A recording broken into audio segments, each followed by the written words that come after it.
আপনি যে প্রশ্নটা করেছেন প্রশ্নটা খুব তাত্ত্বিক বা একাডেমিক আলোচনা একরকম।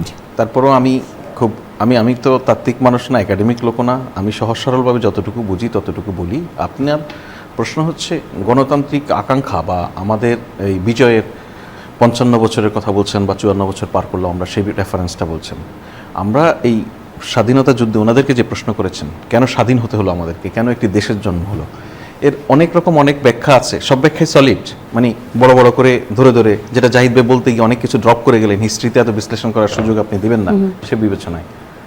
মূলত আত্মসম্মানের কারণে এদেশের মানুষ, এই ভূখণ্ডের মানুষ আত্মসম্মান নিয়ে বাঁচতে চায়, এই জন্য সে স্বাধীন হয়েছে, আর কিচ্ছু না।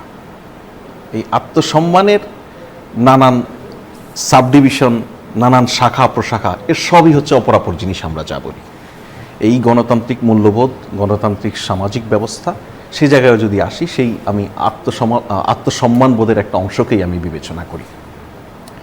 সেখান থেকে যদি বলি, আপনি যে কথাটা বলছেন যে হ্যাঁ ট্রু, আপনি গত 16 বছরের যেই একটা অগণতান্ত্রিক অসভ্য বাস্তবতা, সেটাকে আমরা আসলে বাদ দিয়েই গণতান্ত্রিক সমাজের আলাপটা করতে হবে, এটা খুব ফাইন, আমার পছন্দ হয়েছে। সুতরাং যেই বাস্তবতার মধ্যে আমরা একটা মূলত অভ্যুত্থান পরবর্তী সময়ে এসে পৌঁছেছি, সেখানে গণতান্ত্রিক মূল্যবোধ সৃষ্টি করা বা গণতান্ত্রিক সংস্কারের বিষয়ে আপনি যেটা বলছেন, আনফর্চুনেটলি আপনার এই ভালো বিবেচনা বোধের মধ্যেও যেই দুর্বলতাটা আমার কাছে পরিষ্কার, সেটা হচ্ছে আপনি বলছেন যে অনেকেই বলছে যে এটা আর হবে না।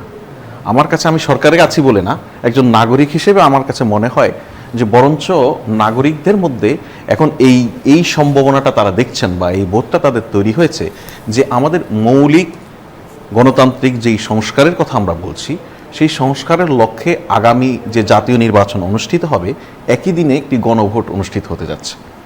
সুতরাং আপনি এখানকার যে ক্রিয়াশীল রাজনৈতিক দলগুলি আছে, তাদের সক্রিয় প্রতিনিধিত্বের মাধ্যমে, তাদের সঙ্গে দীর্ঘ আলাপ আলোচনার মধ্য দিয়ে আমরা যে সমস্ত সংস্কার সমাজের, সরকারের, প্রশাসনের নানান পর্যায়ের যে সমস্ত সংস্কার আমরা একদম গণভোটে যাওয়ার আগ পর্যন্ত করে ফেলতে পারি, তার ইতিমধ্যে নীতিগত সিদ্ধান্ত, অনুমোদন এবং বাস্তবায়ন হয়েছে।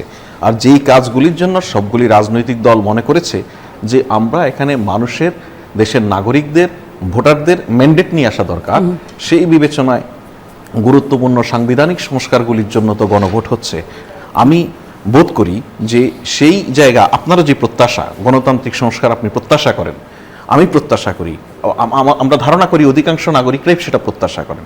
সেক্ষেত্রে এই গণভোটের মধ্য দিয়েই আমরা আসলে রাষ্ট্রকে, আমরা সরকারগুলিকে জানিয়ে দিতে চাই আমরা আমাদের সমাজ ব্যবস্থাটা কেমন চাই।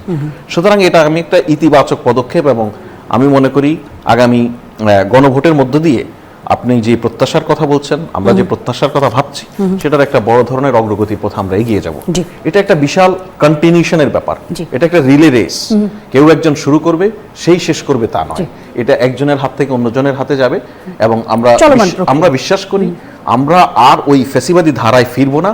আমরা যে ধারায় যত সংঘাত, সহিংসতা, যত কষ্ট আমাদের এখানকার রাজনৈতিক বাস্তবতায় যা হয়, এর মধ্যে হলেও আমি বিশ্বাস করি সব পলিটিশিয়ানই প্রত্যাশা করে এমন সোসাইটি ওনারা গড়তে চান, এমন রাষ্ট্র ওনারা গড়তে চান যেখানে তাদের জন্য একটা গণতান্ত্রিক পরিবেশ অন্তত থাকবে।